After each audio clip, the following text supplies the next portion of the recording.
I welcome you all to today's webinar, which looks at handmade in India, trade, ethics, and the craft economy, specifically textiles. I am Ritu Sethi, editor, Global Inch Journal of Intangible Cultural Heritage and the Asia Inch Encyclopedia on the traditional arts, crafts, and textiles of South Asia. Additionally, the founder trustee of the Craft Revival Trust.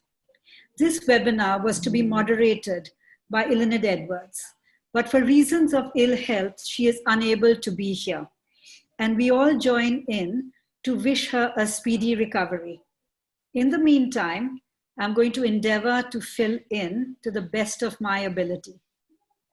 Before I introduce you to the participants, I will attempt to set the context with a brief preamble on some ground realities in India. As crafts represent the second largest source of livelihood after agriculture. Spread across the country, the diversity of practice has been shaped by history, local geographies, custom and ritual, trade and exchange, economics, social practices, and myriad other factors, with artisans constantly adapting with the times and the varied demands of their changing clientele. In 2010, the census of handloom weavers revealed that over 4.3 million were employed in the sector. And yet, this large number did not include those who hand embellish textiles, be they tie-dyers, embroiderers, textile painters, block printers, natural dye practitioners, and others. And beyond these numbers, the very term artisan encompasses journeymen and family unit members. It includes ancillary workers, workshop owners, and entrepreneurs. In addition, this vast umbrella covers varying levels of skill and learning, starting from the most basic and extending on to those of high excellence, innovation, and imagination. These knowledge systems of crafts extend across a wide continuum of indigenous learning and are centered on the fundamental principles of community knowledge, handed down within and across generations, orally and through apprenticeships, to be usually contained within families, within caste, and within community boundaries. Adding to this matrix is that over 70% of the practitioners are located in rural India, and an overwhelming majority belong to the socially and economically weaker, more vulnerable sections of society. Even before these paradigm-changing times, shifting dynamics had led to an erosion of livelihoods. The crisis ascribed by many to several reasons, not least being that as India modernizes, some dominant practices prevail, while others seem to fade and reduce away, resulting in a toxic mix of abandonment and loss of knowledge. Young adults are no longer interested in following familiar craft practice due to perceived prejudices. Simultaneously, craft makers have borne witness to their customer base shifting to replicated and fake products marketed as handcrafted at prices unmatched by them. And while much needs to be done, there's a growing realization of the 21st century values that are inherent in craft practice. Its low carbon footprint, the conscious nature of its slow production, its green and eco-friendly credentials, the large contribution of women. There is too the often positive and proactive involvement of many who work in the craft sector, from designers, entrepreneurs, companies from India and overseas, non-governmental organizations, and academics, whose partnerships with craft communities have been effective in safeguarding and sustaining crafts in the constantly evolving landscape. This is really just bare bones of this multi-layered, complex, difficult to navigate landscape. And we hope through this roundtable to generate an open discussion of the ways in which the craft economy operates, looking specifically at handmade textiles. Our participants today are from diverse backgrounds, different countries, different parts of India, and I'm delighted to introduce them. Charllotte Kwon is the owner of Maiwa Handprints Limited and the director of the Maiwa Foundation. Through Maiwa, Charllotte also runs a textile archive and research library located on Granville Island in Vancouver, Canada. Under her direction, Maiwa has produced 4 documentary films and a number of print publications. She guides Maiwa's substantial web presence and is also the director of the Maiwa School of Textiles, an educational initiative that offers close to 100 workshops annually from an international roster of instructors. Charllotte travels extensively each year to research handcraft and to supplement her natural dye research. Always looking to extend this research, she also teaches dyeing workshops with artisans around the world and has planned a series of natural dye master classes to bring exceptional practicing artisans together.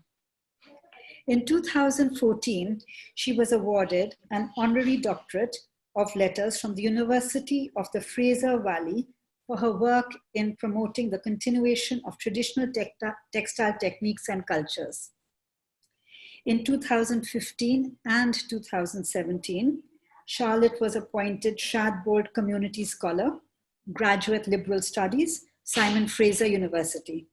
In 2017, she was awarded the Robert Jekyll Award for Leadership in Craft. The same year, she was an organizer for the Indigo Sutra Conference in Kolkata, India. Shilpa Sharma has spent over 2 decades in the textile craft and lifestyle retail sector. In 2010, she quit a full-time job at Fab India, a groundbreaking lifestyle company, to live her entrepreneurial dreams and co-founded Jaipur.com, an online retail portal for Indian designer craft products. With a wealth of experience in the craft sector, she has managed numerous design interventions at the grassroots level. She is an active participant in cluster initiatives committed to the empowerment of women and livelihood creation opportunities. Her expertise has led to consultancies with strategic advisory firms and her active engagement as a mentor helping to train young entrepreneurs. Shilpa is also engaged in the craft sector with various not-for-profit organizations as a pro bono advisor and mentor. Abduljabbar Mohammad Khatri, Jabbar Bhai, is based in Kutch in India and is recognized as a leading exponent of block printing with organic dyes and is renowned for Ajrak, a double-faced block printed textile made in the region. His long-standing collaboration in the fashion retail sector have made his textiles popular with consumers in India and overseas. In addition to this commercial success, Jabbar has been the recipient of several awards, including the National Award from the Government of India. Examples of his work are held in museum collections around the world, including the Biennial, the British Museum, the Ashmolean, Royal Ontario Museum, and the Textile Museum, Washington, DC. He has also been invited to demonstrate his craft at cultural events worldwide, notably at the Biennial, Maiwa Symposium, and other places. Jabbar started learning block printing and dyeing with natural colors from the age of 8. His skills developed under the guidance of his father, Khatri Mohammad Siddiq, also a highly acclaimed craftsperson. Tim Glocklin. Tim is a Canadian artist, writer, and photographer. In partnership with Charllotte, Kwon, and Maiva handprints, Tim documents artisan communities and advocates for the importance and continuation of traditional crafts and culture. This collaboration provides a way to take both writing and photographic work into new areas and to work on larger projects. Charllotte and Tim work together to produce Textiles of the Banjara, Cloth and Culture of a Wandering Tribe, published by Thames and Hudson in 2016. Over the years, Tim has been active in experimental radio, hypertext fiction, and is included in the Encyclopedia of Literature in Canada, in graphic design, book production, and documentary film. He also teaches ink making and researches natural dye use. He is active in the production of small batches of traditional handmade inks. I welcome you all. To open up this discussion, I'm going to start by posing some questions that I direct individually, and I hope eventually, in the best spirit of a round table, we all just start chatting with each other. So I start with Shilpa. And Shilpa, I just want a bit of historical perspective, because when you joined Fab India in the mid to late 1990s, you were witness and participant to an exponential expansion in the number of their brick and mortar stores right across the country. This resulted in an increase in orders for textile artisans. How did they respond to this scaling up? Thank you, Ritu, for this, and thank you, Textile Society of America, for asking me to join this roundtable. I'm privileged to be here, and I look forward to some really nice conversations with everybody. So, you know, Ritu, your question has to be seen in the context of the size and scale of operation. In 1998, when I joined Fab India, I joined them to open the 5th store in the country. They already had 4 stores and a fairly robust export business. And their store in Mumbai was going to be the 5th store in the country. And over a period of 10 years, we ramped up to about 99 stores across 40 cities. So what I'd like to share with you really is, you know, where we were at when I joined the company in 1998, and where we got to in terms of really scaling up of operations, scaling up of the entire textile sourcing piece, because textile was pretty much about 95% of the company's business. You know, hard goods and furniture and organic foods and personal care categories, you know, came in much later.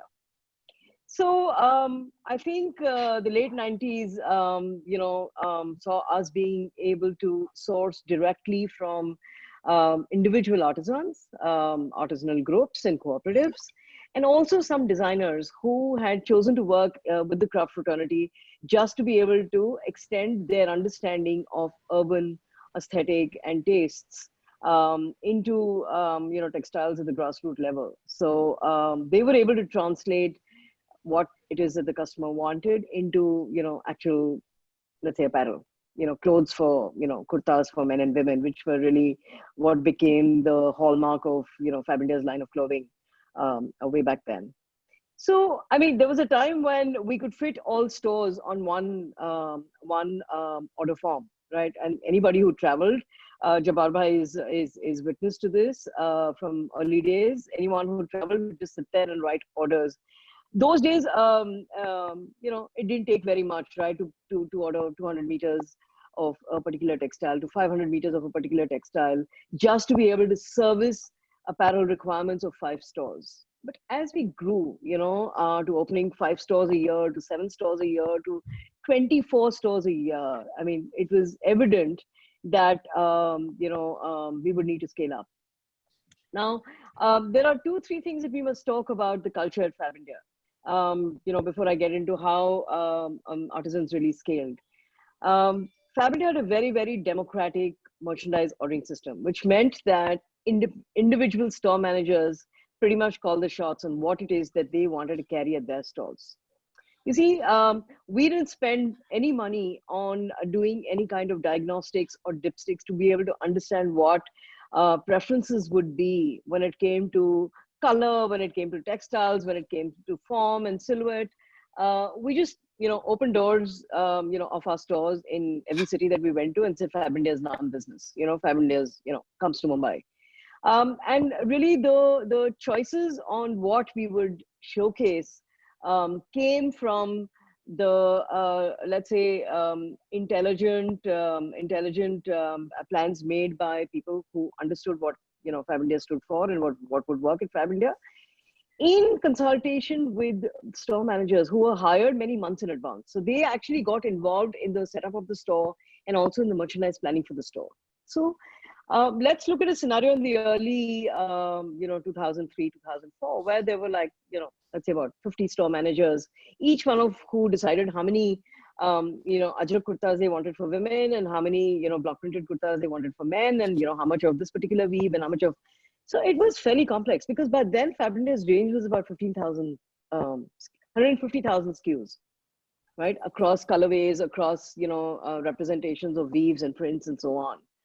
So what we started off with was, I was responsible, I was driving store operations, and, I had conceptualized the entire range architecture for different formats of Fab India stores, where the smallest Fab India store was like 420 square feet. I remember in Spencer Plaza, which was the first shopping center, in the history of malls in the country.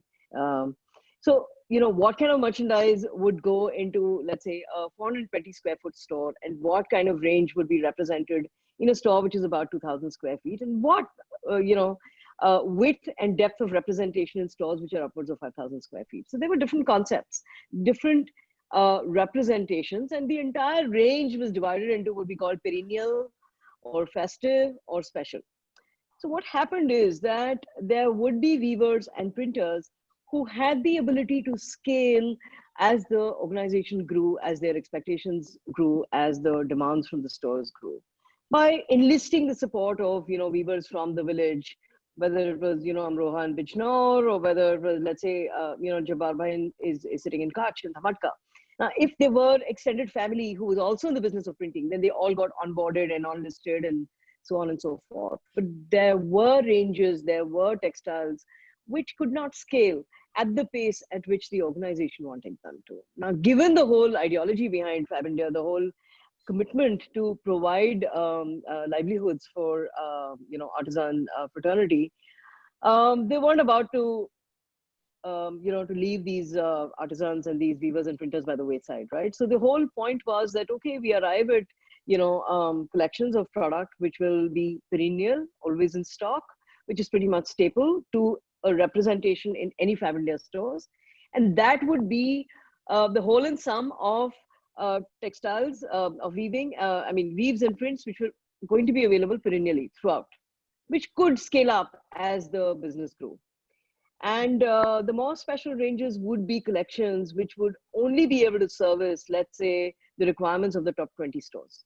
So it didn't really matter whether or not they could scale or not, because then this product would end up going to, the top 20 stores, the flagship stores in the country.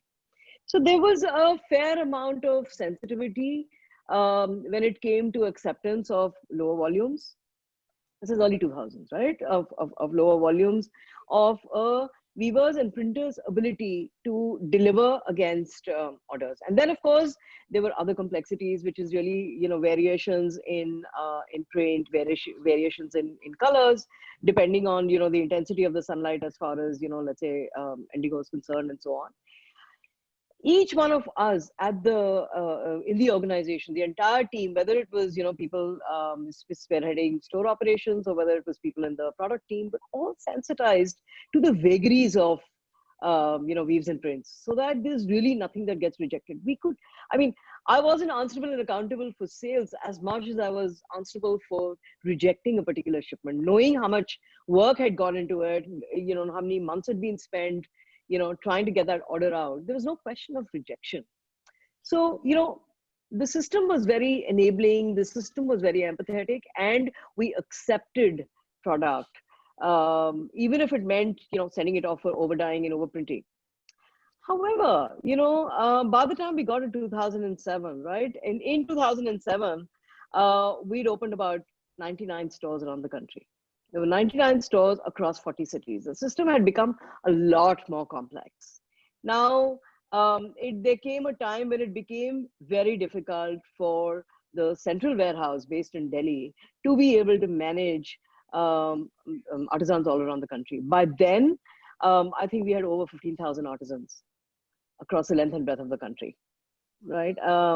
So that is a time, and I think most of us here today may have read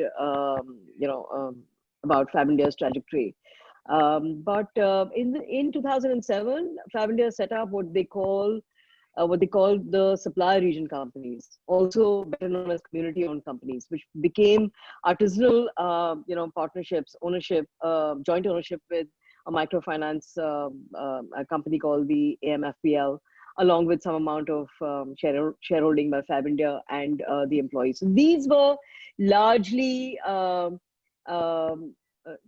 decentralized hubs. There were about 17 of them that were set up across 26 states in the country to be able to work with artisans on the ground in terms of writing out orders, in terms of developing new designs, new weaves, new colorways, in terms of quality control and the entire management of the production and quality control and the logistics piece, because it was not possible for the central warehouse to process so much product coming in.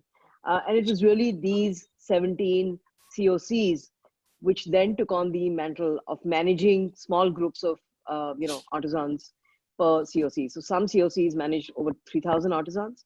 Let's say the one in Jaipur, the one in Gujarat managed close to 1,500 artisans. But between the 17 of them, they managed over 16,500 artisans, and that's really what enabled the company to be able to scale. There is one more thing that happened, which is sometime around then, we realized that as we were growing, we also raised our first round of private equity money with Wolfensohn, which was a Singapore-based fund, and it was very evident that external investment was coming into the organization to be able to take our geographical footprint up to, let's say, 200 stores. So from 100 stores to 200 stores, just doing COCs was not going to be enough. That was also the time when we started to fine-tune our definition of handmade. So some amount, and we all know that absolutely 100% hand-woven fabric is very limited in terms of supply. So that is really the time when we started to consider powerloom textiles to come in, but powerloom fabrics used for block printing. So there was an element of handwork, whether it was block printing or screen printing or embroidery, that was being combined with powerloom textiles, so that at the end of the day, our commitment to stay true to handmade, would stay. So it was really, an opportunity for us to be able to scale up without allowing for, our requirements to fall by the wayside just because pure handloom was not going to be able to service our requirements. So it became a combination, and it wasn't like powerloom at the cost of handloom, but as much as we could get of, let's say, Mangalgiri handloom or, handloom, woven textiles from UP, we supplemented them with powerloom-based block prints and screen prints. So yeah, I mean, that was another step which kind of allowed us to, be able to ramp up to meet up with the requirements. I'm sorry if I've taken too long to answer this question, but it was complex and it's been quite the journey. So thank you, Shilpa. Very interesting and a really clear analysis. Thank you.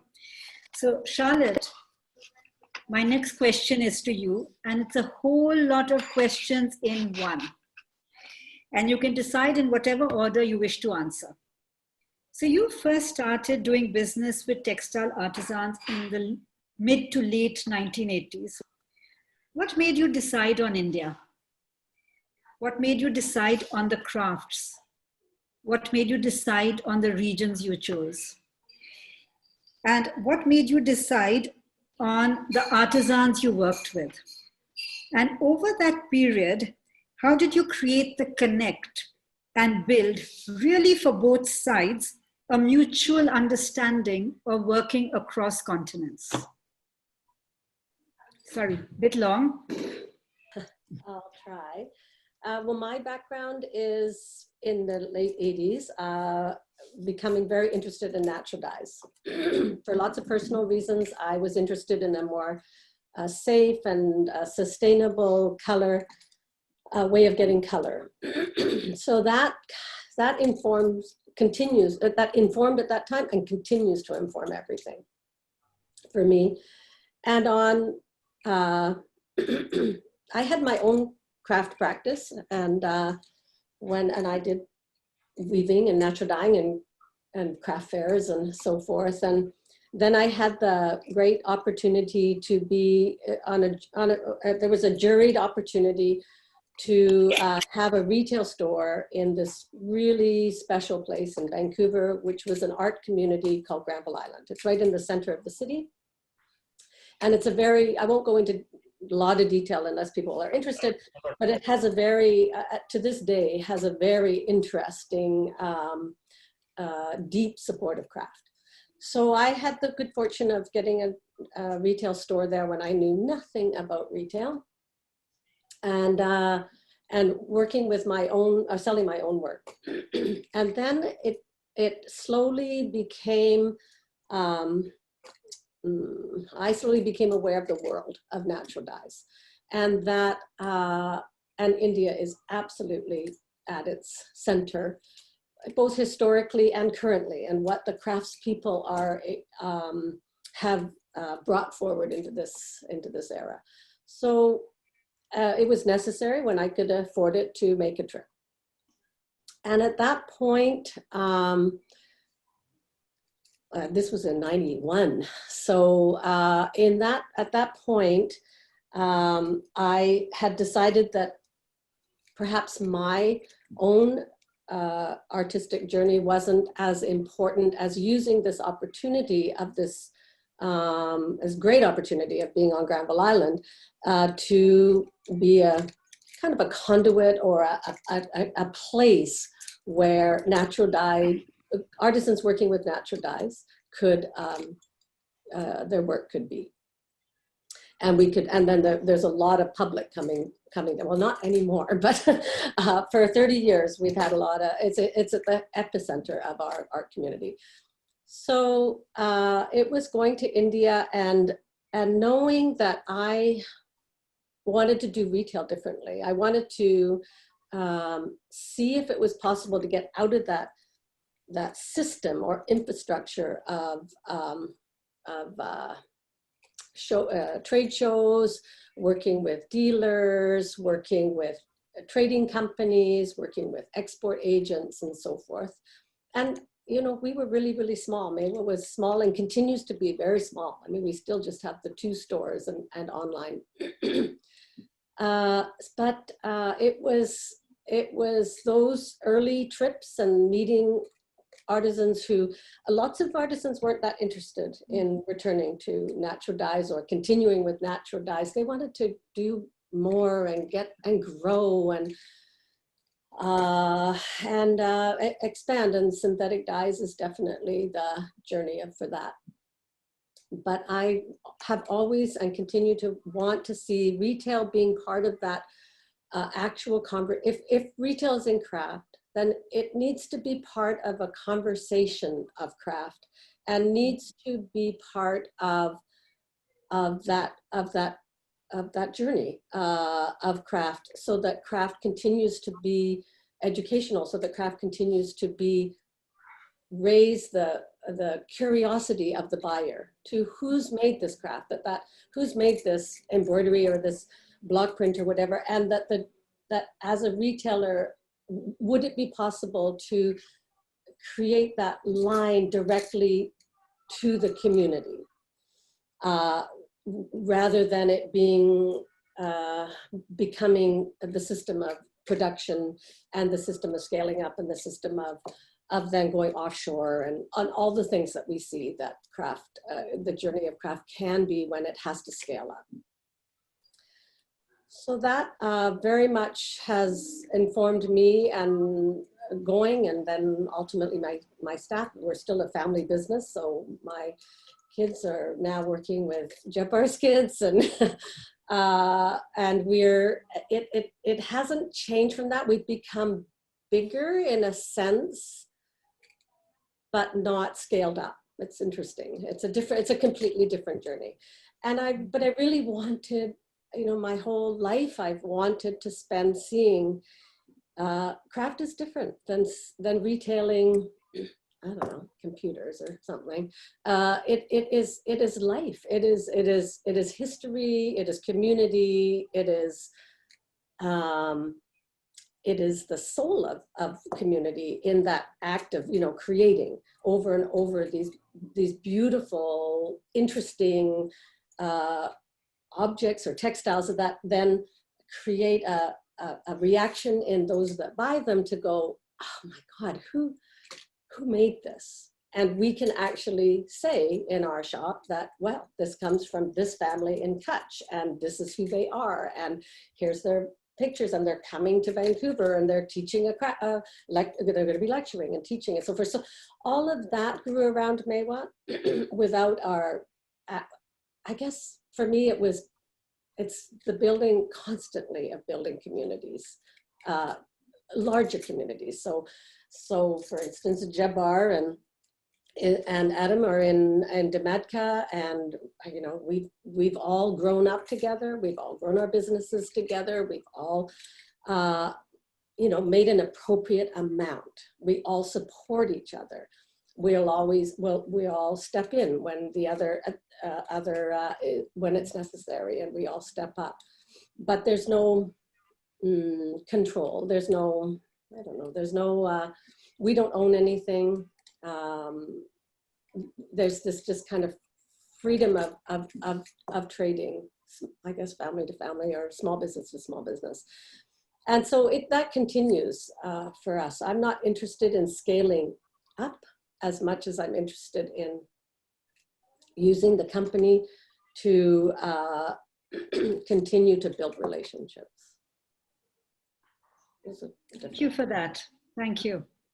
जबर भाई, अब आपको प्रश्न पूछना है. जबर भाई, आपने फैब इंडिया के साथ भी काम किया, आपने माइवा के साथ भी काम किया, लेकिन जब आपने शुरुआत की, बिल्कुल पहले जब आपके पिताजी भी काम कर रहे थे, तब आप अपनी कम्युनिटी के साथ ही काम करते थे, मालधारी के लिए और सब के लिए. फिर धीरे धीरे बाहर से लोग आने शुरू हुए, फिर बड़े लोग आने शुरू हुए. तो मुझे अपनी जर्नी बताओ.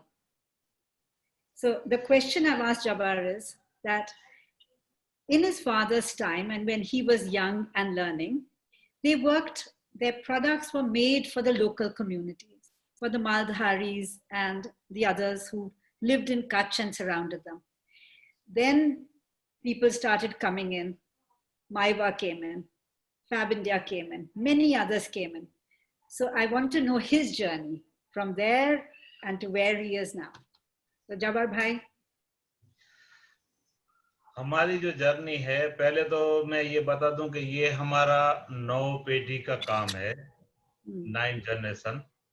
तो पहले ये होता था कि मालधारी लोगों को जो चाहिए वो खुद उसका ऊन भी खुद अपने हाथ से काटते, उसका धागा बनाते, वो धागे को वीवर को देते, वीवर फिर तैयार करके हमको देते, हम तैयार करके कपड़ा उनको देते थे. ये एक सिस्टम था. मगर ये 1950 तक ये नेचुरल डाई वगैरह ये सब चला, और 1950 के बाद केमिकल आया, और केमिकल आने के बाद वो नेचुरल डाई पूरा छूट गया था. ये 73-74 में हमारे पिताजी ने वापस इसको शुरू किया.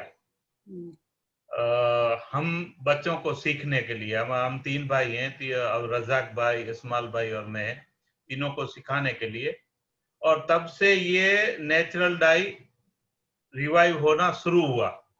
और उसके अंदर ज्यादा हेल्प की जो उस टाइम गुर्जरी के मैनेजिंग डायरेक्टर थे मिस्टर ब्रिज भसीन साहब, उन्होंने कि वो डिजाइनरों को भेजे और जो हमारे पास काम होता था उनको उन्होंने देखा, और फिर वो ये नेचुरल डाई का भी कभी कभी उस टाइम करते थे, तो वो डिजाइनरों ने देखा और वो पूछा कि ये आप क्या कर रहे हो, और वहां से फिर उसको गुर्जरी वालों ने, बसिन साहब ने भी बोला कि इसको आप आगे बढ़ाओ, हम आपके साथ हैं।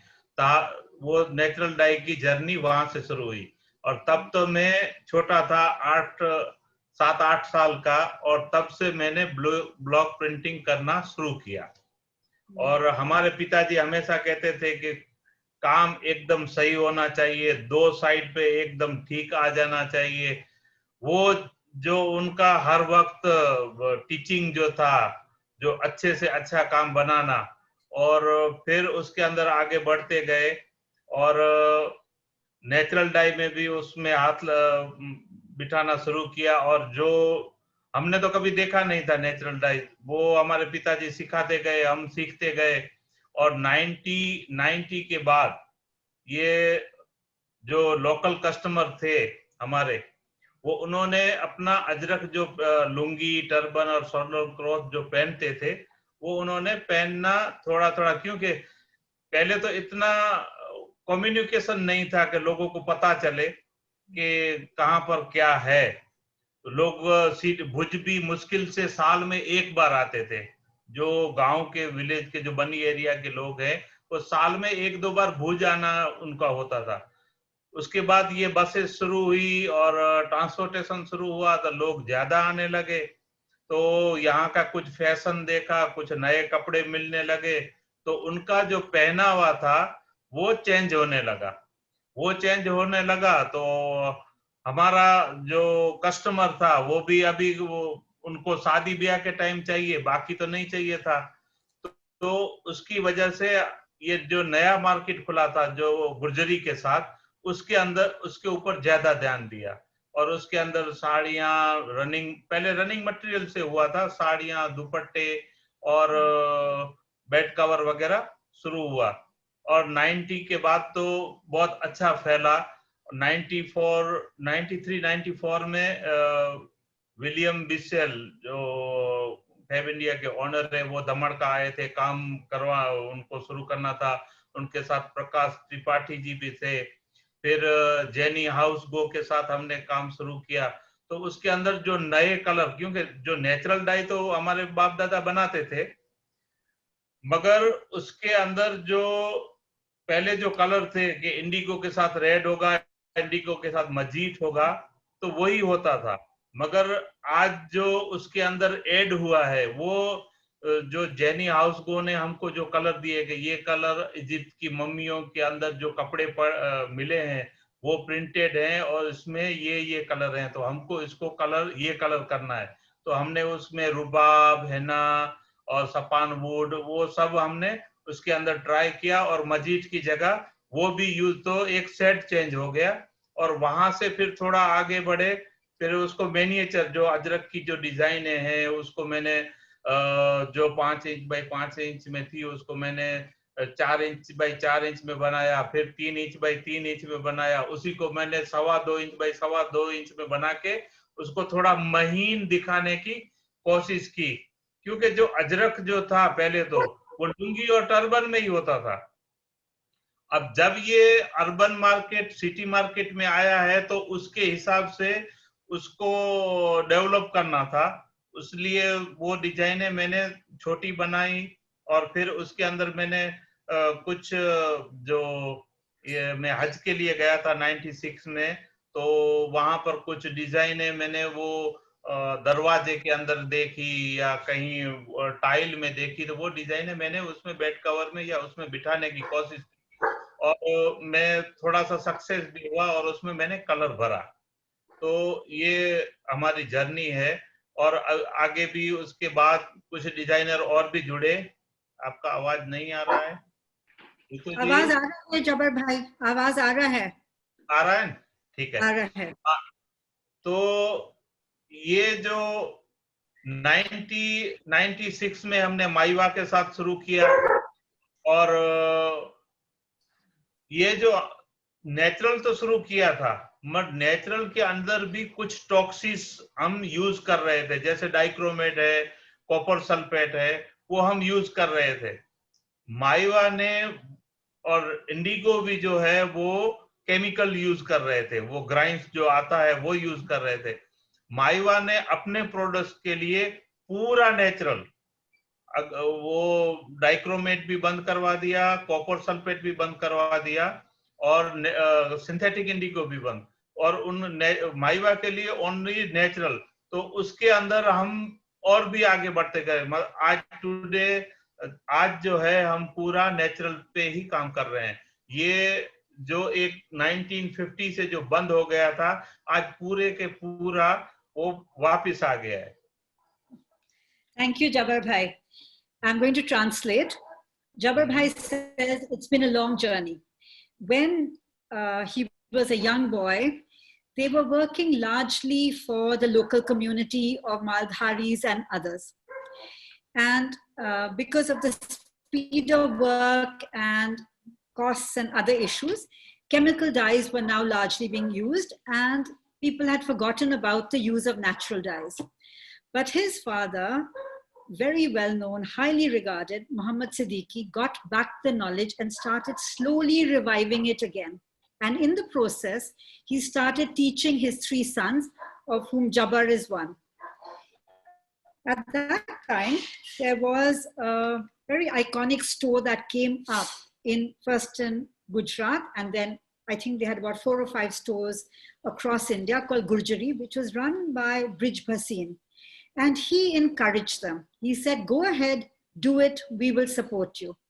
This was also the same time when the Maldharis started ordering less fabric from the Ajrak printers, because for them too, fashions had changed and they had seen people come in, and so they wanted a change in clothing for themselves.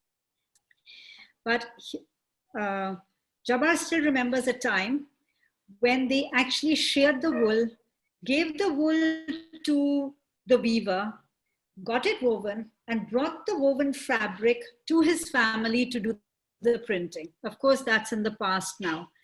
But they started again working with natural dyes, and they found encouragement coming to them from all over the place. And he's mentioned again, well-known stores like Fab India, an amazing designer called Jenny Housego, and of course, Maiva, who came in. The other interesting thing, he says that when he started learning to print at the age of 6 or 7, his father encouraged him by repeatedly talking to him about how important it was to attain perfection.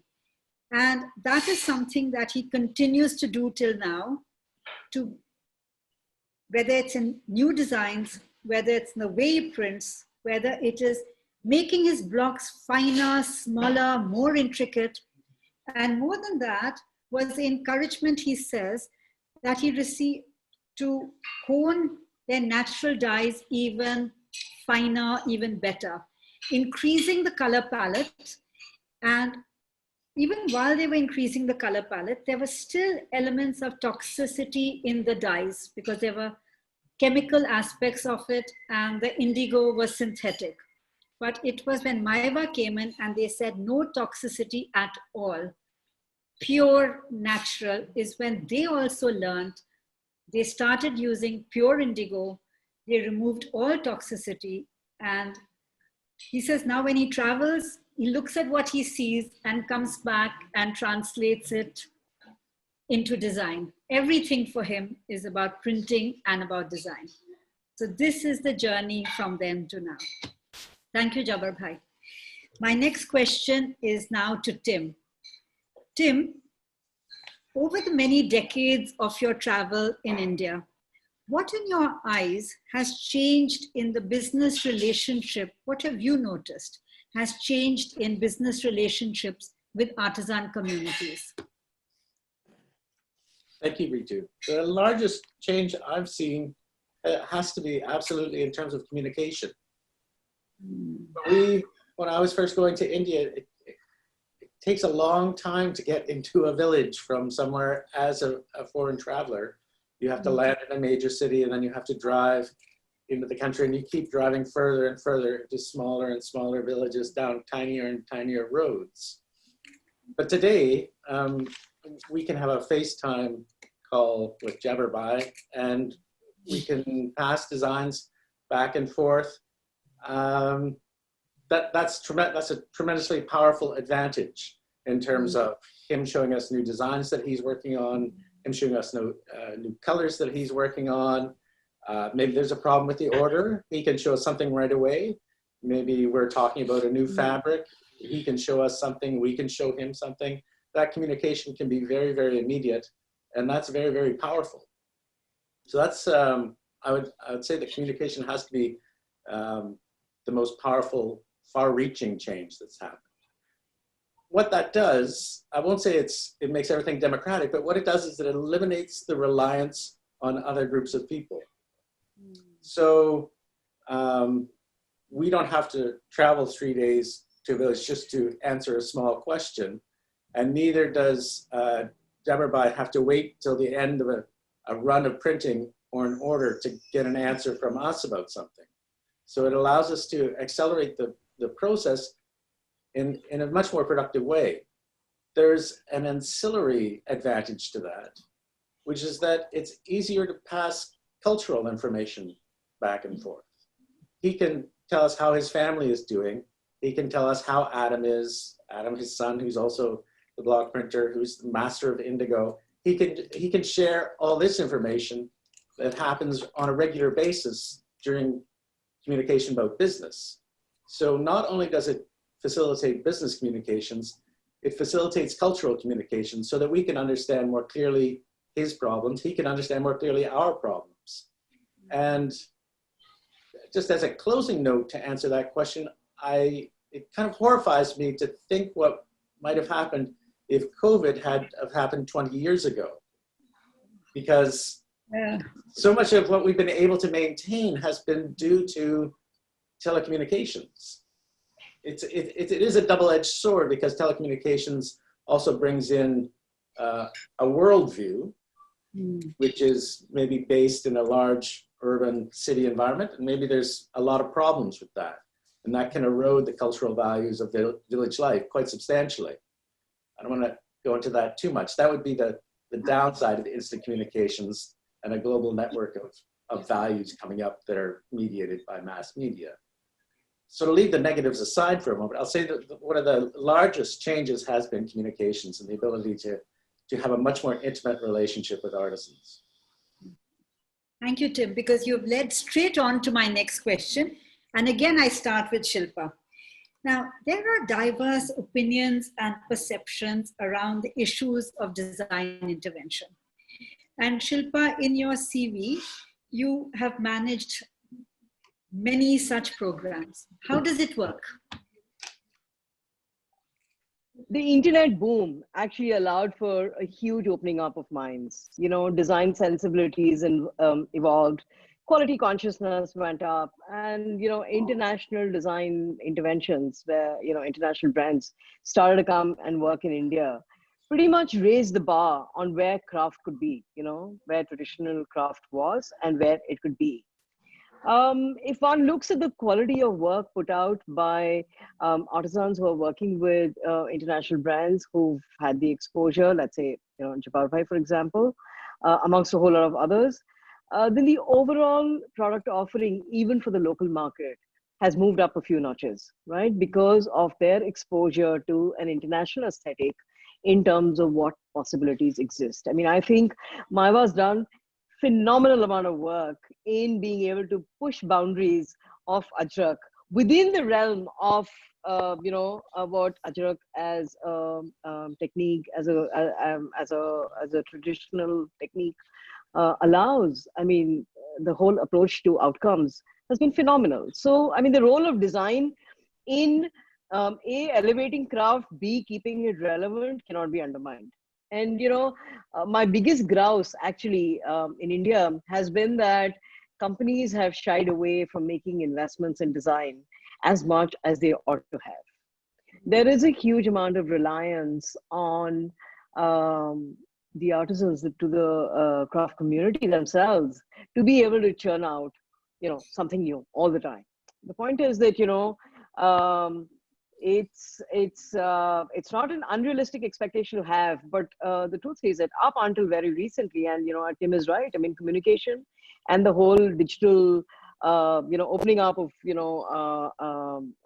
telecommunications and so on has just completely changed the whole mindset and the whole access that craft communities have had to, exposure that craft communities have had to design inspirations. But the truth is that it does not in any way undermine the responsibility of the marketeers, of the brands, to really invest in, design. I mean, I'm trying not to use the word intervention, because at some levels, intervention feels like a very strong word, but it's a bit of a struggle to find the right word. But the truth is that through my 20 years of being in the craft space, I've come to realize that design development actually is a co-creative process.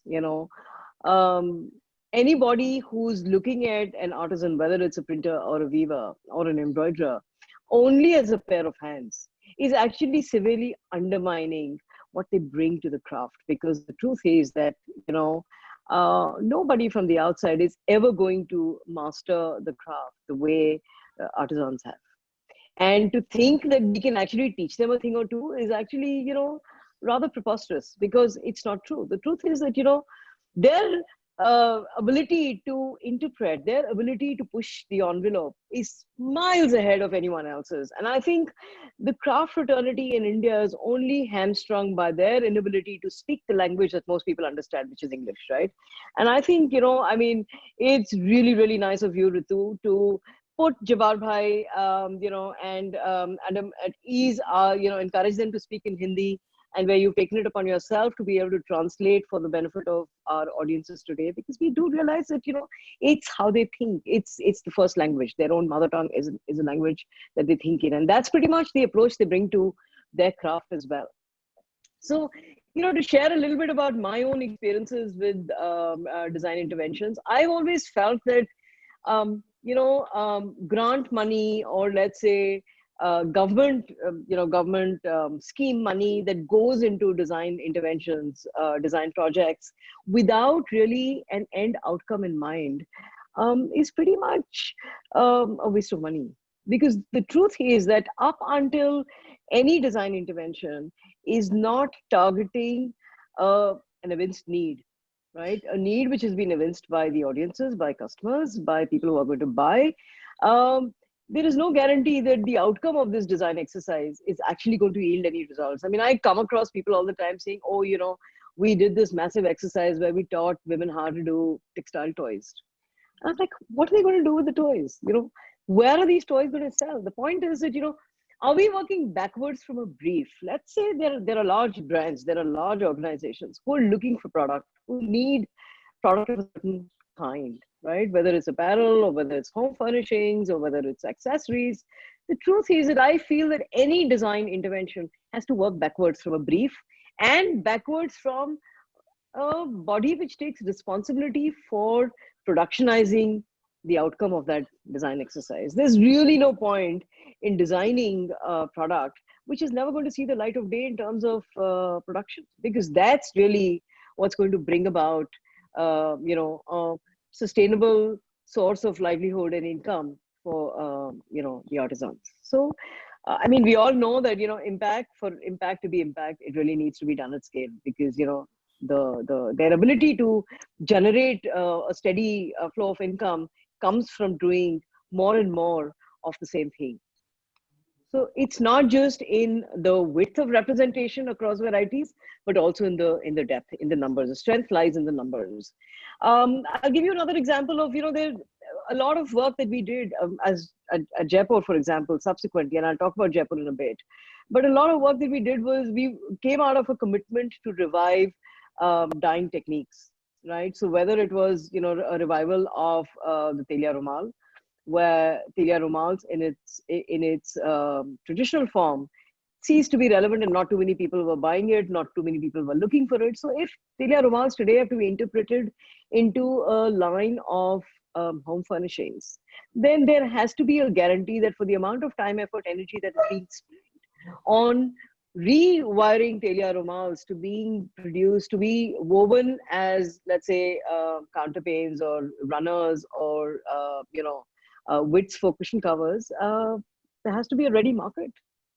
There's no point in doing that development exercise if there aren't any takers for production. So, I mean, the same thing applies to, Tangalia as a technique. I mean, there are so many techniques, craft forms today, which need to be brought back, which need to be infused with a new approach to functionality and to, application.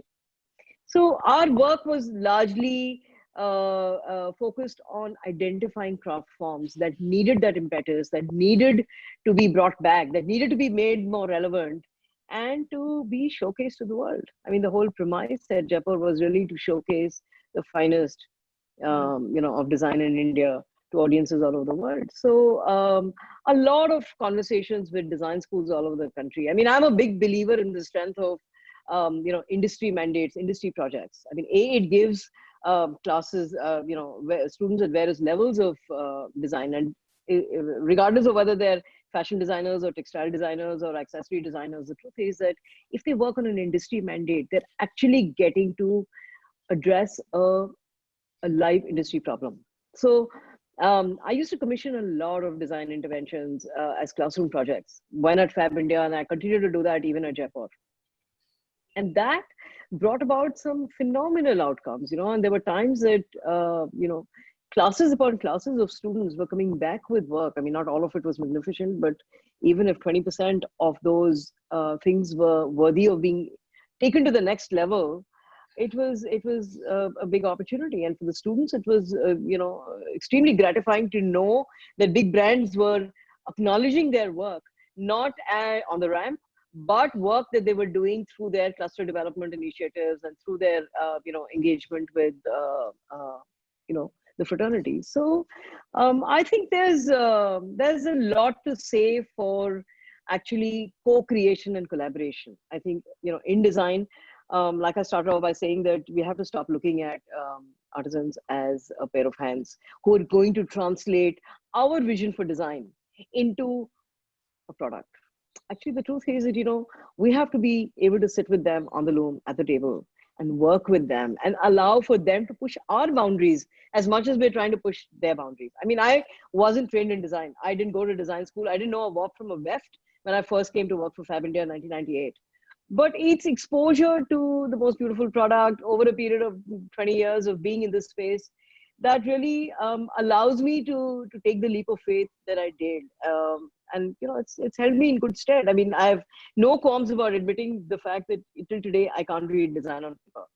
But that doesn't really come in the way of identifying, spotting opportunities where we join hands with artisans and say, come on, let's do this together and let's find a way. And Instagram and Pinterest and Facebook is a huge opportunity for opening up, inspiration for fraternities. I mean, my submission to every artisan I meet on my travels is that, set up your own Instagram page, set up your own Facebook page, and look at how much is going on around you.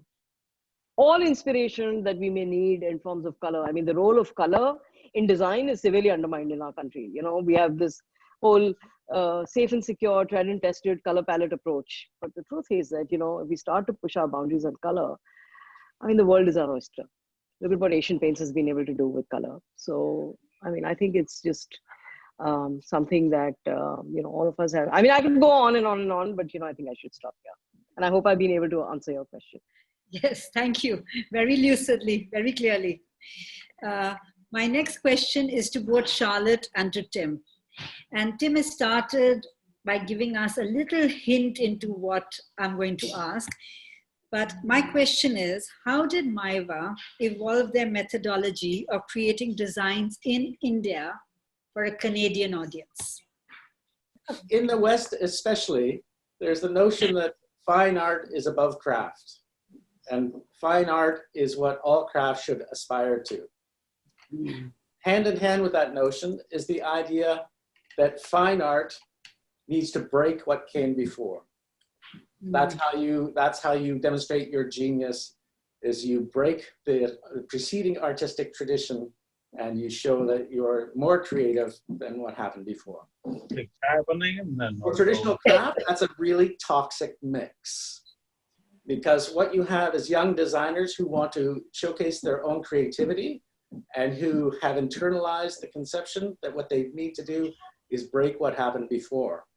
Traditional craft works on the completely opposite methodology, that craft evolves slowly, and the genius of craft is keeps traditions alive and brings them forward and makes them relevant.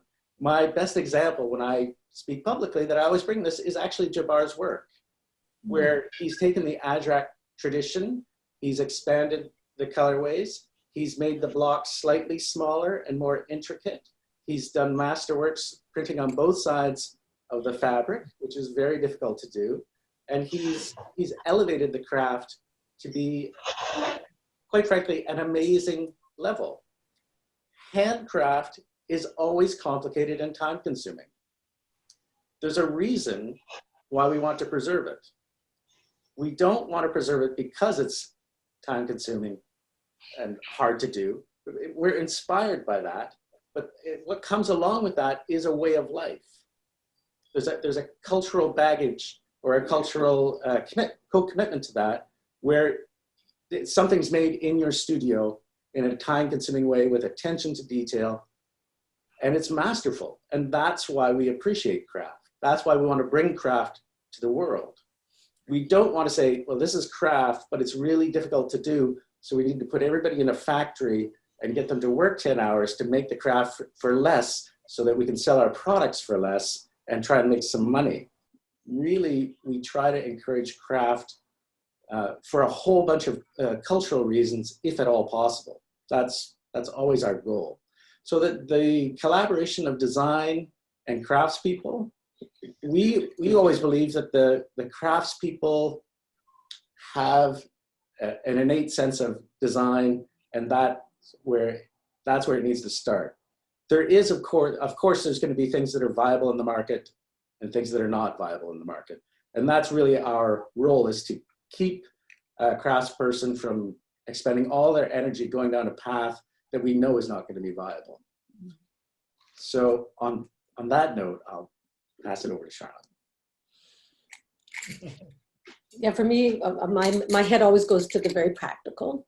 So when I'm starting to work with artisans, and we work throughout India, and we work with weavers, block printers, embroiderers, natural dyers, hand spun, hand woven. So we're working with a variety of artists and craftspeople. And for me, it takes me a long time to understand the core, the brilliance, what I'm looking at and what I'm working with. So we start with, often we start with bedding, and we start with dupattas or shawls. So we, as I was saying, we work with just really simple products, so to speak. We work with bedding and shawls and scarves and bandanas and so forth, and running fabric before we start working with a group of craftspeople or a village or a family or so forth on garments. And because for us, the textile is everything. The design of what we do isn't rocket science. A pant is a pant, and a dress is a dress. So we don't want to complicate that before we understand what's possible for our relationship to grow. So we work for a long time on bedding, first of all, and then and shawls. And then we start figuring out, how can we take this? We don't actually want to change the textile. That's the genius of the craftspeople. We want to try to take it and work it into a product that works. So we have our own sewing studio. We tried to go through different sewing studios in India, but we way back in 2003, finally started our own sewing studio so we could control the garments, and that didn't let down the actual exquisiteness of the textiles. And so, yeah, gradually we work and figure out a line of clothing. And for us, our input definitely is on the garment design and sizing for a Western market. We do very classic styles, and we don't change our style very often. And we're constantly, people don't realize it, but we're really putting out a similar offering of garments, and we just, you know, change sleeves or necklines or so forth, so that we're not creating too much noise around the textile. And that's our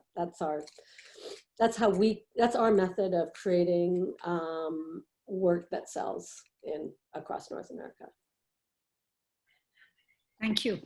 Jabbar भाई, Tim ने बोला कि आपका जो काम है वो बिल्कुल, क्या कहते हैं, यहाँ से यहाँ तक और उससे भी ऊंचा है, कि जैसे आप करते हो, आप अपने ब्लॉक्स को छोटा किया, जैसे आप डबल प्रिंटिंग करते हो, आपके रंग, आपका डिजाइन सेंस, हर चीज के बारे उन्होंने बोला है, टू गुड, एक्सक्विजिट, एक्सीलेंट। तो अब आप मुझे बताओ, आप कैसे डिजाइन करते हो, क्योंकि आप आए अजरक के ट्रेडिशन से और आप यहाँ पे पहुंचे, आपका सोच, रास्ते में आपका सोच क्या था, कैसे किया आपने, आप हमें बताएं। ये मेरे पिताजी का सब क्या बोल रहे हैं, उनका ध्यान मेरे ऊपर, या जो भी आप बोले, क्योंकि जो उन्होंने सिखाया, एक तो जो परफेक्शन का जो उन्होंने बोला कि आप फोल्ड भी करोगे तो ऐसा होना चाहिए कि वो बॉक्स की तरह दिखना चाहिए। ये उनका हर बार का टीचिंग जो था, और मैंने 2 साइड का प्रिंट उनके हाथ के नीचे सीखा है, वो और इस्माइल भाई और रजाक भाई के हाथ के नीचे। थोड़ा सा भी गलत होता तो वो उसी टाइम बोलते कि यहाँ पर ये नहीं आया सही। और टूटे हुए ब्लॉक को, क्योंकि जो कुछ लोग हैं जो उसको कॉर्नर टूट गया है, उसको दूसरी साइड पे प्रिंट करना बहुत मुश्किल है, उससे मैंने ट्राई किया, वो उसकी जो लाइन होती है उससे मैंने ज्वाइंट करने की कोशिश की, और उससे एकदम परफेक्शन आया। ये एक बात। दूसरी बात ये है कि अजरक जो है वो पूरा ज्योमेट्रिकल है, उसके अंदर कोई फ्लावर फिगर नहीं है। फ्लावर वो लगे हैं बॉडी के जो डिजाइन होता है उसके अंदर, मगर वो थोड़े थोड़े फूल या वो लगाए हुए हैं। तो मैंने पहले, मेरे दिमाग में ये आया था कि मैं उसी डिजाइन को उस बेड कवर के अंदर बिठाऊं, कि जिससे वो डिजाइन भी बड़ा दिखेगा और उसके अंदर मैं कलर भर के अलग अलग उसको दिखाऊंगा। फिर वो थोड़ा मुश्किल होने लगा, क्योंकि वो पूरा डिजाइन थोड़ा सेट नहीं हो रहा था। तब मैं वो जो ये जो इस्लामिक हिस्ट्री के जो इमारतें हैं उसके अंदर काफी सारी डिजाइनें ज्योमेट्रिकल हैं, मैंने फिर वो डिसाइड किया कि अब मैं इसके ऊपर काम करूंगा। तो पहले जो मैं 96 के अंदर गया मक्का मदीना हज पढ़ने के लिए, तब मैंने मदीना के अंदर एक डोर देखा था, और पहली जो मेरी जो उसका डिजाइन है वो मैंने डोर के ऊपर बनाया है। और उसके बाद फिर जो टाइल्स की वगैरह थी, मगर उसको ड्रॉ करने में भी बहुत मुश्किलात थी, तो वो मैंने कंपास एक नेचुरल लकड़ी का बनाया, क्योंकि इतना बड़ा कंपास आता नहीं था, तो वो मैंने एक लकड़ी का कंपास बनाया है। उस कंपास से मैं पूरा उसको ड्रॉ करता हूँ और उसके अंदर कलर भरता हूँ। फिर मेरा 3-4 साल पहले अवनी जाने का हुआ, उन लोगों को कुछ ब्लॉक प्रिंटिंग शुरू करना था, क्योंकि वहां पर डाइंग तो वो लोग करते हैं और वूल और सिल्क बहुत अच्छी तरीके से डाइंग कर लेते हैं, मगर उनको प्रिंटिंग के अंदर और जो वो लोग पेस्ट बना के बेचते हैं उसके लिए मुझे वहां बुलाया था।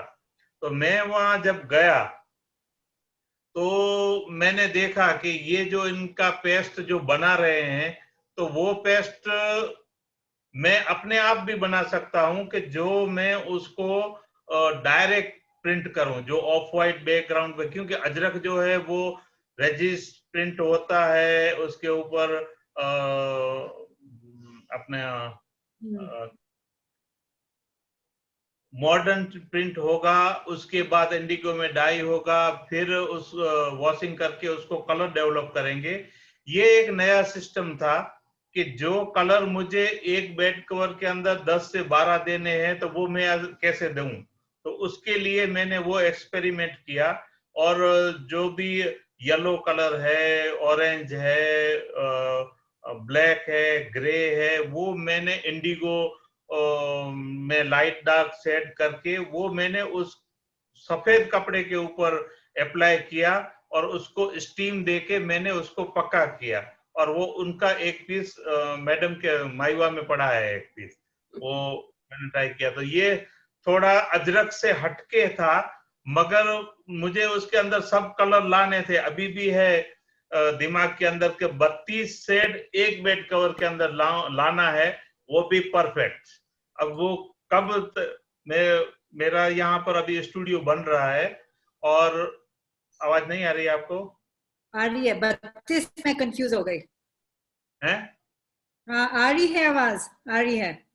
तो अभी मैंने यहाँ पर घर पे ही एक स्टूडियो बनाया है जिसके अंदर वो मैं पूरा करने की कोशिश करूंगा। यहाँ पर टेबल भी लगाया है और उसके अंदर पूरे जितने भी कलर, जितने भी नेचुरल डाई में यूज हो सकते हैं। हमारा ट्रेडिशन तो अजरक है, मगर अब जब ये वेस्टर्न और अर्बन मार्केट में गए हैं तो कुछ कलर नए दिए हैं, तो और भी थोड़ा कुछ उसमें मिक्स एंड मैच करके और भी नए कलर उसके अंदर 32 सेट देने हैं। और ये कब होगा तैयार वो देखेंगे, अभी टाइम लगेगा उसके अंदर। Thank you, Jabbar bhai. To translate, Jabbar says, great attention to perfection and detail, and how he taught Jabbar and his two other brothers. And he would say to him that even when you fold a fabric, just a simple fold, it must be perfect. And he taught him, and under his tutelage is when Jabbar learned his two-side printing. And two-side printing is so difficult. How do you manage to print it perfectly on the other side? But Jabbar said he tried and he could do it perfectly. And how did his design expand from the tradition of Ajrak? Came from really his travels. And in, I think, the 90s, he went on Hajj to Mecca, Medina, and he saw Islamic architecture. And he was so inspired that he copied what he saw on a door. And when he came back, he wanted to replicate that on a bed cover. But he didn't have even the implements, the rulers, the protractors, and the other things of that size. So he then first made the implements to be able to do the pattern.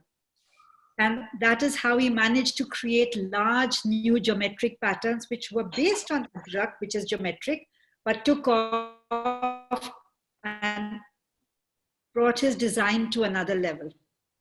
On his next trip overseas, he saw there a tradition of direct printing on textile. Jabbar and his family follow a tradition of block printing that uses modern thing and a whole process, which is, I think, almost 19 steps, if not more. But he learned this direct printing. He learned how to make the pastes, because he realized that if he learned how to use these pastes and how to do direct printing, he would actually be able to explode the number of colors that he had on a textile. And the first textile he made, he said had about 12 shades and 12 colors. And he said that is at the Maiwa showroom. And he was really delighted with the efforts, because he said there were shades of indigo and other shades that he was able to produce. At the moment, his explorations continue. He is setting up a studio, and in his studio, he says his aim is to create a textile with 36 colors.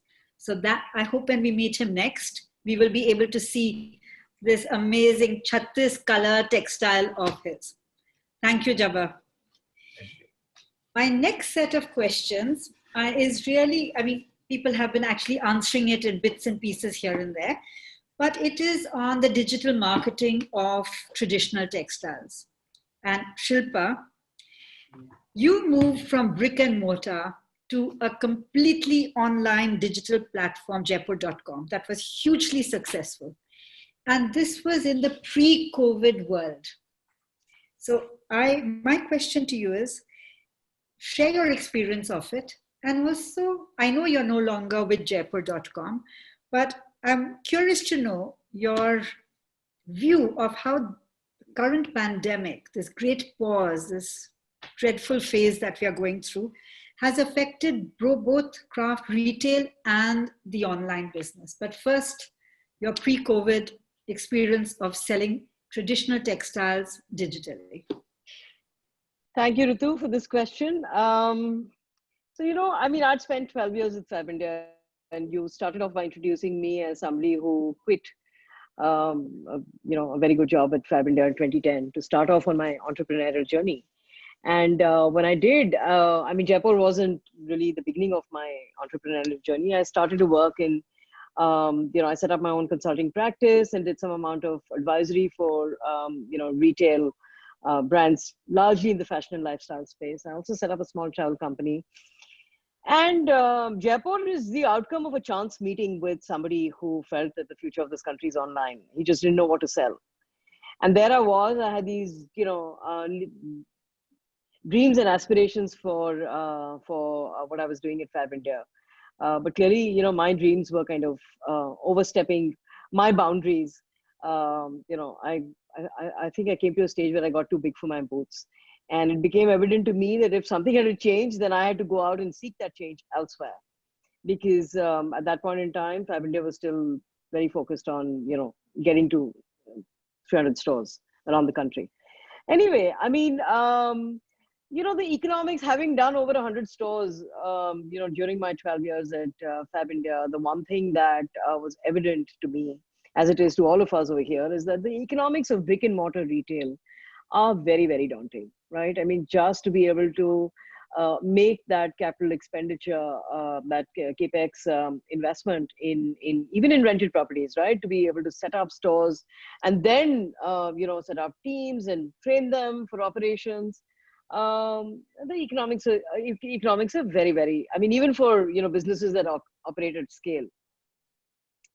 Then you have what we call finite aisles, right? There's only that much space for a particular category to be represented. If you could have a 1,800 square foot store and there was just 2 racks for bed covers, then there's only those many bed covers that you could stack in that space, right? So finite merchandise, very expensive cost structures, very high inventory carrying costs, and so on and so forth. The truth is that yes, around 2012, which is when I started my journey with Jaipur, it was fairly evident to all of us that e-commerce was becoming this new kid on the block.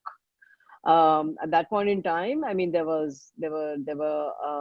Make My Trip in the travel space, which was like very, very disruptive over a period of time. But yeah, Make My Trip had just been launched. There was Flipkart and Snapdeal in India. There was another fashion website called exclusively.in, which worked largely in the US, selling wedding clothes to the Indian diaspora overseas. But there was really nobody who was working in the craft and design space. Now, I have seen from my travels around the world that some of the finest product in lifestyle stores all over the world come from India. So it's evident, it was very, very evident to me that India had the capabilities to be able to design and produce product which caters to a global aesthetic and which fits into a contemporary lifestyle. So then why is it that India, as a country, audiences in India themselves are deprived of this very, very fine approach to product? And that's really how, Jaipur was born. Jaipur is the outcome of a love for all things beautiful, of course, at one level, but a very, very evinced need, because as we move up the socioeconomic ladder, we're also graduating to finer tastes for things that we, for clothes that we buy, for jewelry that we can afford, for the vacations we can take as a family, the kind of furniture that we buy into as we're moving up the socioeconomic strata. So really, if somebody wanted to get out of that whole grassroots khadi kurta pajama look, I mean khadi or otherwise, right? Handloom, handcrafted, whatever, kurta pajama look. What is it that could be a fine representation of traditional Indian craft with a very, very contemporary global aesthetic? That's really how Jaipur was born. I mean, you know, I figured we figured that there was a gap. There was clearly a gap which would be serviced by taking traditional craft forms into a completely different level when it came to aesthetics, when it came to silhouettes, and when it came to forms and shapes of apparel. And doing this in the online space would really give us what we call the benefit of an infinite aisle. You could showcase as much product as you want without being limited by, you know, the four walls of a room, whether it's, you know, 600 square feet or 1800 square feet or 2,500 square feet. And of course, you know, when we launched Jaipur, we opened up to India and the world in January of 2013. Little did we know that, you know, in less than a year and a half, we would start shipping to about 60 countries worldwide. It was almost like it was an opportunity, you know, whose time had come, and people were just waiting with bated breath to be able to get all this gorgeous product, which was all coming from, you know, grassroots India. And some of it was being presented in its original, authentic, pure form, and some of it, you know, in the form of shawls and stoles and dupattas and accessories and, let's say, throws and, you know, straight off the loom kind of product. But there was a whole lot of product that was being translated into very, very contemporary forms when it came to apparel for women. You know, largely women, I say, because women were our biggest audience. And, you know, when you're stretched for funds, then all your marketing efforts are focused on the one person who looks for instant gratification, which is a woman of the house. So yeah, I mean, that's how Jaipur was born. I mean, the opportunity in the digital space was immense. It was clearly a swim against the tide, because the audience that we were catering to was really not the 20-something who was crawling websites and looking for deals, right? Was looking to, you know, buy, let's say, the newest pair of Levi's jeans at 40% off on their favorite website, which is Amazon or Flipkart or someone else. The kind of product that we showcased at Jaipur was not talking to that audience. It was talking to a far more refined aesthetic, far more mature, well-heeled, well-traveled woman who knew good quality when she saw it, who had a flair for design, and who was willing to pay a price. But lo and behold, we realized that the problem is that these people, this audience, which is, you know, roughly 38, 40 years and above, might be consuming a lot of, you know, social media, but is not necessarily spending all their time and money shopping online. So that's why I said it was a swim against the tide, because here was an audience which is ripe for consumption of anything that sells online, but largely cost driven in terms of looking for deals and, you know, what I would call low involvement product, right? Because they weren't really looking for quality, they weren't really looking for design, and so on and so forth. And there was us on the other side, catering to a very refined aesthetic, but talking to an audience who wasn't online. So the mammoth task of finding a way to tap into this audience by speaking to them on platforms where they can see us, where they can relate to us, and largely on the strength of word of mouth, right? Where two people have mustered up the courage to go shop, to go look, you know, the website online, and come back and tell their friends that this is, you know, the most gorgeous product they've never seen in any of the stores in India. Come on, you know, let's go have a look. I mean, 9 out of 10 of my own contemporaries were not shopping on, you know, online at that point in time. I'm talking about 2013, 2014, not too long ago. And the one person who was doing it because I was bullying her into doing it, saying, come on, you know, you have nothing to lose, give it a shot. Because there's really so much to be discovered. So that's really, I think our biggest agenda with Jaipur really was to elevate our made in India status. I mean, look at Japan and how proud they are of their heritage and their, you know, commitment to craft. I mean, I think that, I mean, India produces some of the finest craft and textile, in the world, and these are textiles that the world celebrates. So, I mean, we've got, Jabbar here, and we've got Charlotte and Tim sitting right here. So, and yeah, the audience is people who love and enjoy some of the finest textiles from around the world. So it just became an opportunity for us to be able to showcase the finest textiles that we could get from India online for the benefit of audiences all over the world. And yeah, that's it. I mean, it also, allowed us to mitigate the reputation of grungy, almost grungy, quality associated with Indian craft, because that's the kind of product you see at local touristy shops and little street side, hole in the wall kind of product spaces. But the truth is that some of the finest product does come from India, and yeah, that was our opportunity with Jaipur. And I think having demonstrated to the world that India has so much to be proud of, and there is a way to contemporize traditional craft, traditional textiles, to keep them relevant and earn them a place of pride in any home, anywhere in the world. It became evident to us that pure online, pure digital presence was not going to be good enough, because here we were faced with this challenge of this audience which loved this product but was not really shopping online. So we needed to find a way to get them to warm up to the idea of shopping online through a tactile touch and feel experience of the product in a brick and mortar store.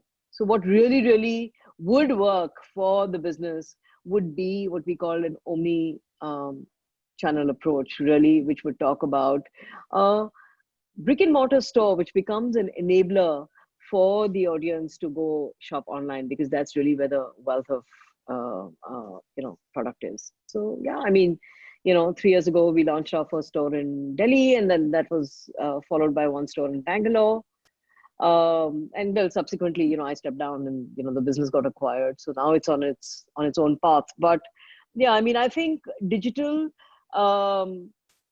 standalone digital is can be a challenge, because customer acquisition costs are very high. And I mean, look, the likes of and I want to say this now, because the next part of your question is really talking about the role of digital in the post-COVID era, right?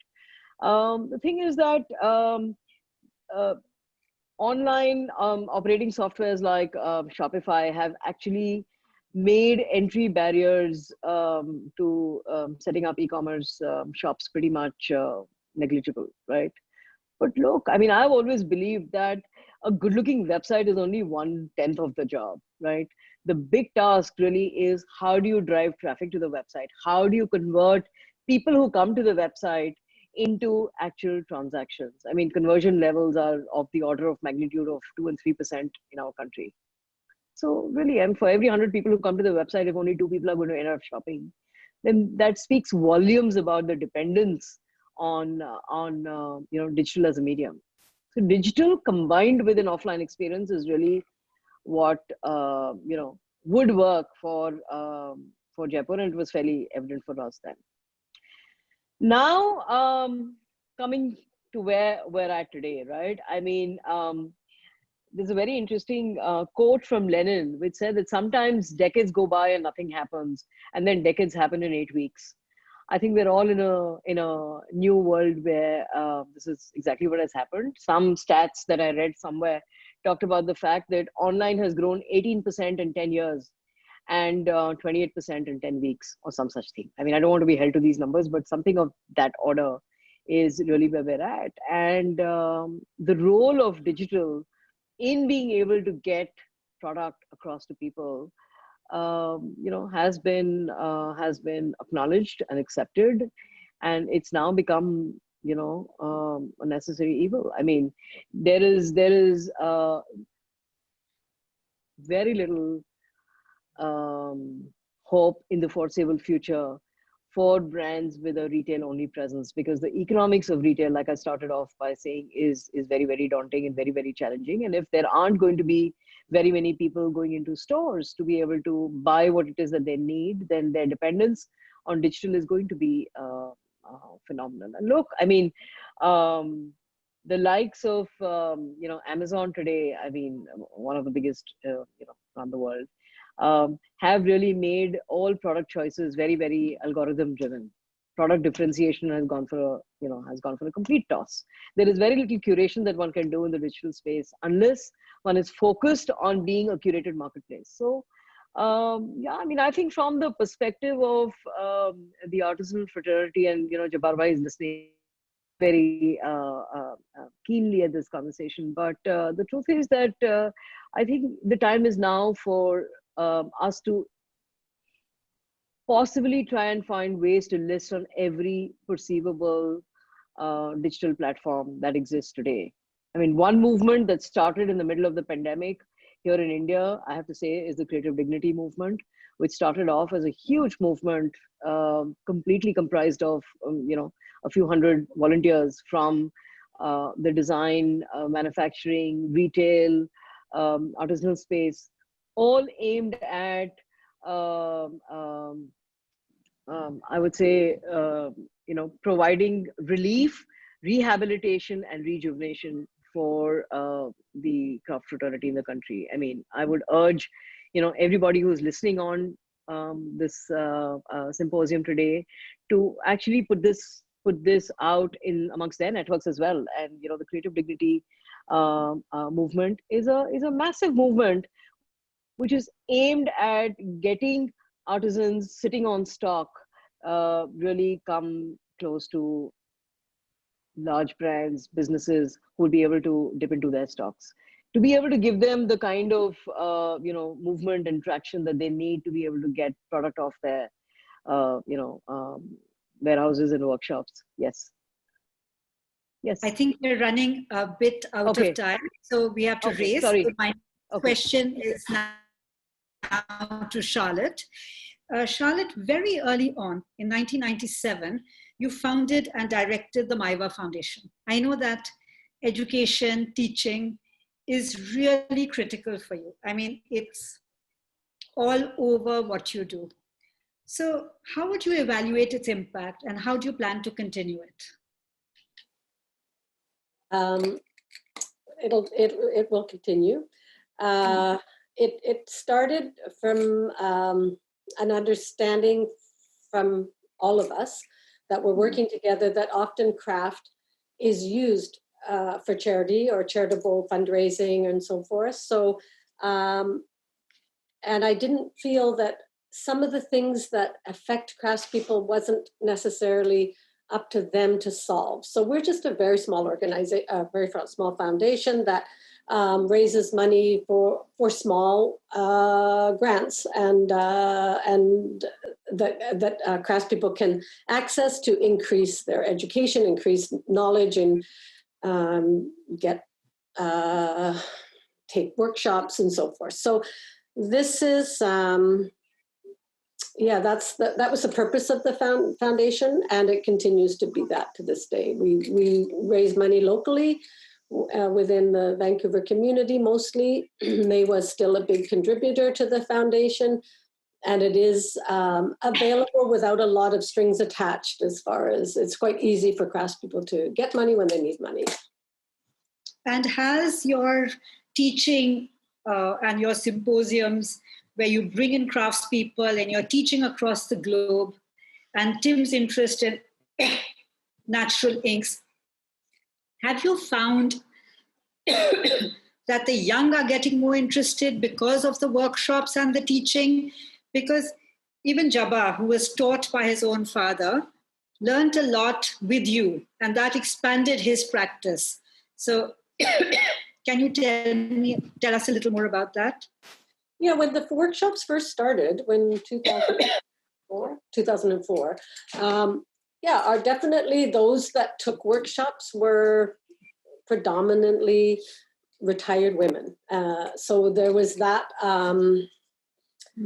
aspect of community that we felt we brought brought together. But over the years, that community has grown and times have changed and there's a whole new generation and young people are actively supporting the Handmade, actively wanting to participate in the Handmade. They're for all kinds of reasons I won't get into, but the workshops have become something that is attended not just by the Vancouver audience. People, up until we had to close the school in March, third week of March, people would fly in from all over the world. The demographic was, 18 and above. Workshops always had sold out. We put up all the workshops, 45 workshops a semester, and they're just like grabbed like so. So no, we find that that demographic has totally changed. And now since COVID, we're working, Tim and I and all of our staff working so hard on getting the workshops online, and that's all starting to come out and get released. But we kind of lost your last question. But no, I'm incredibly inspired by what's going on with young people and the handcrafted in everything, whether it's food or crafts or they have this very generous support of each other. And it's global. आपने बहुत सारी जगह दुनिया में आपने workshop किया है, आपने लोगों को सिखाया, आपको कैसा लगा लोगों को सिखाना? और आपने सीखा भी, दोनों तरफ का लर्निंग हुआ, तो उसके बारे में कुछ बता सकते हैं? देखो, कुछ चीज शेयर करने से कुछ चीज जो मैं सिखाने गया, मुझे बतौर एक्सपर्ट सिखाने के लिए बुलाया, ठीक है, तो उस सिखाने के अंदर भी ध्यान ये रहता है कि लोग ज्यादा सीखेंगे, ज्यादा इसको समझेंगे, तो इसका अंडरस्टैंड क्या है कि काफी लोगों को पता नहीं है कि नेचुरल डाई कैसे होता है।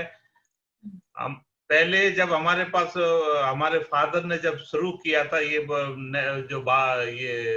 अपने गुजरात के या कोई ऑफिसर आता था, तो हमारे जो गवर्नमेंट के एम्प्लॉई है वो ये बोलते कि हम बाटिक दिखाने ले आए हैं। अभी अजरक का किसी को पता भी नहीं था, तो एक तो अजरक सिखाना वो तो अभी हम भी को पूरा नहीं सीखे हैं, हम क्या पूरा सिखा सकेंगे। एक वो जो हमारे पास ज्ञान है वो हम दिखाते हैं।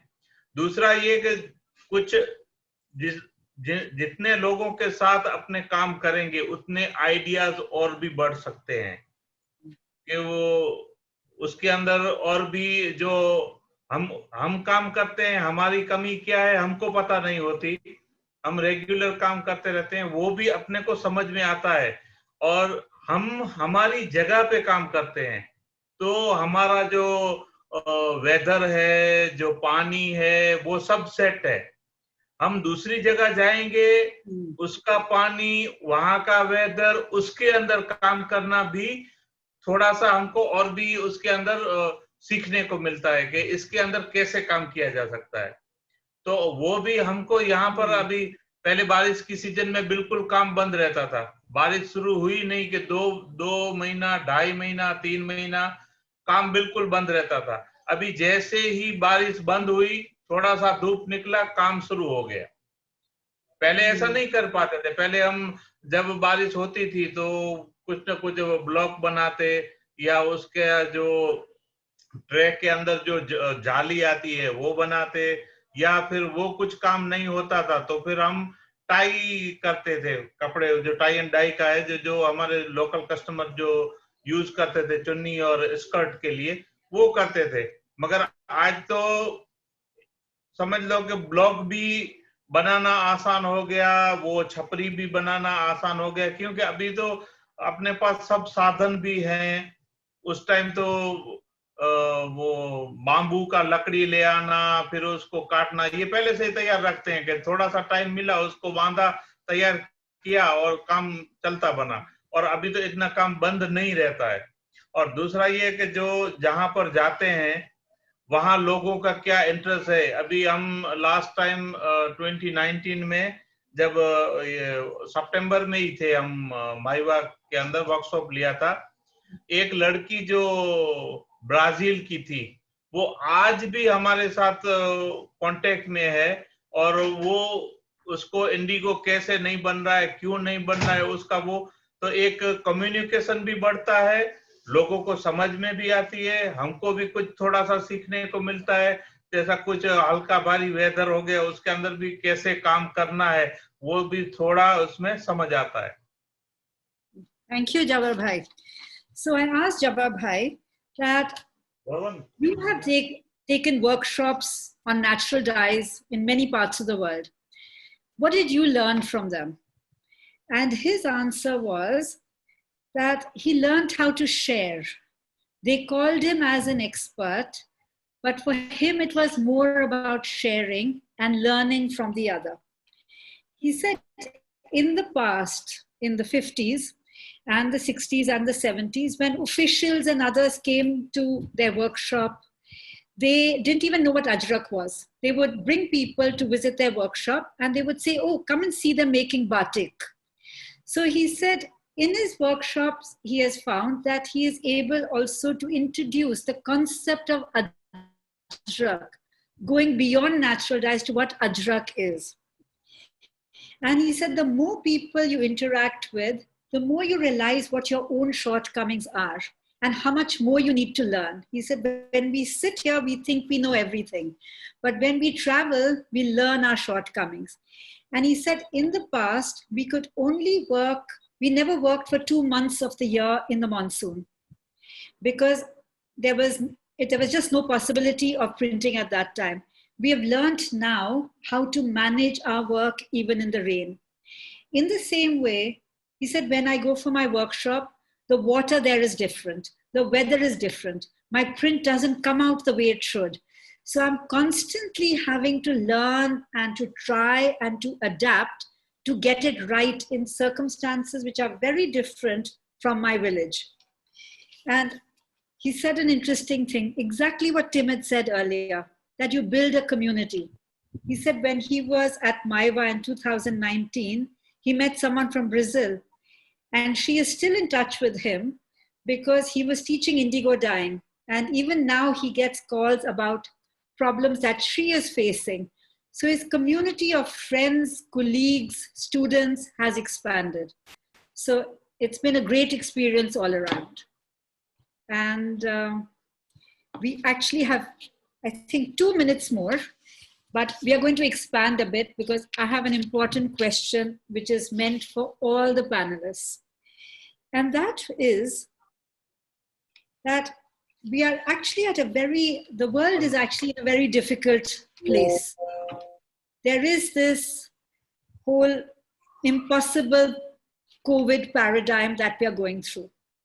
And as Jabbar said to me before the webinar started, when we asked, how is your work going? He said, how can I talk about work when others are worried about their life? So my question is that when we come out of it, when we come out on the other side, what is the world you would like to see? What is it that you are going to do on the other side? So Tim and Charlotte, first to you. Well, we'd like, in any way possible, and if it needs to be digital, so be it, but hopefully we can get together and meet in person again. We'd like to continue that work of bringing networks of craftspeople together. So there's a network of, to use Ajrak again, there's a community of block carvers, and there's a community of wood block printers, and there's a community of natural dye farmers, and there's a community of weavers, and there's a community of people who will bring the cloth there. And those communities, if they can all be strengthened, that network of communities is incredibly valuable. And as we mentioned before, it's valuable not just because it preserves a fairly complicated way of making things. It's valuable because it preserves a way of life where production is done, again, to use Jabbar as an example, production is done in the family. He's there with teaching his sons how to maintain his traditions. And he's not in a factory. All those things, I'll try to keep my answer short, all those things have value in themselves that adds to the value of the textiles. Charlotte. I say the same, and as we're short for time, I absolutely agree with what Tim said. I'd love to hear what Jabbar has to say. We are not that short of time. Charlotte, you have to give your own answer. I also want to see the same. I think we've all have been forced to slow down during this whole COVID time. And I'm always trying to push that, whether it's slow foods or slow clothes or slow textiles or all of that. I think that's the only way we can go forward. And I think the slowness makes room for something that we've maybe all lost in lots of different ways, that the speeding up of everything has impacted everybody around the world. So I feel that the slowness is not a negative, and I hope that is seen globally. That slowness it makes room. Thank you. Shilpa, your turn. Okay, I'm going to, very simply say I'm looking forward to New Tomorrow, which is just more enabling, more collaborative, and just with, I think, mutual respect for each other and what we bring to the table at the core. Open source is what my mind is saying all the time. I mean, there is no such thing as IPR. Everything should be open source so that everybody benefits from, knowledge and intel that exists to be able to use it to, our advantage. I mean, I think that the role of intermediaries over a period of time will be severely we'll probably be seeing a lot less of intermediaries and more direct producers working with marketeers. And I think we must totally allow for technology to enable some amount of facilitate some amount of that to happen. Thank you, Shilpa. Yeah.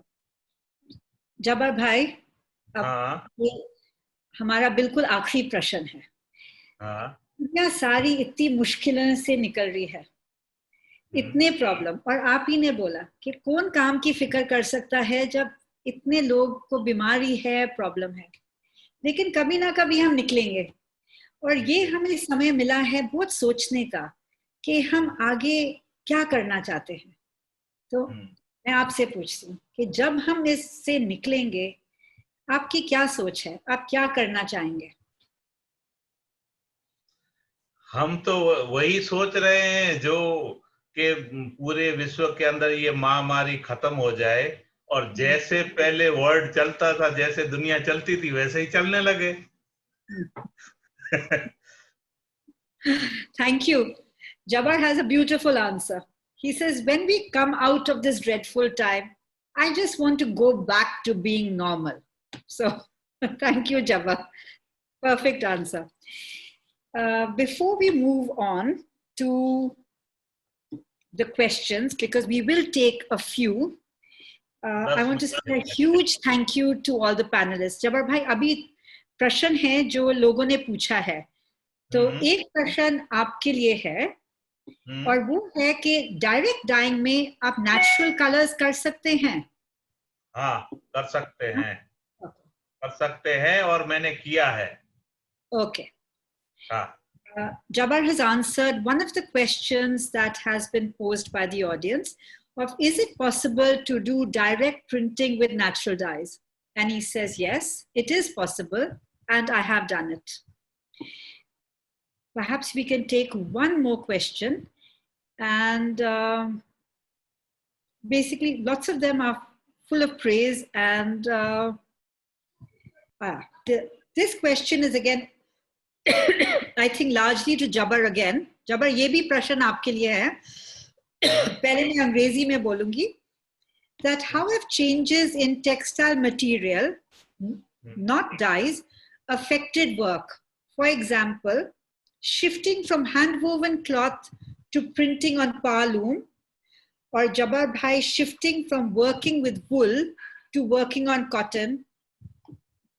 क्या बदलाव आया है कि जब मोटा cotton था पहले, फिर पतला आया, फिर हैंडमेड कपड़ा था, फिर पालूम का आया, उसमें प्रिंटिंग में क्या बदलाव आया है?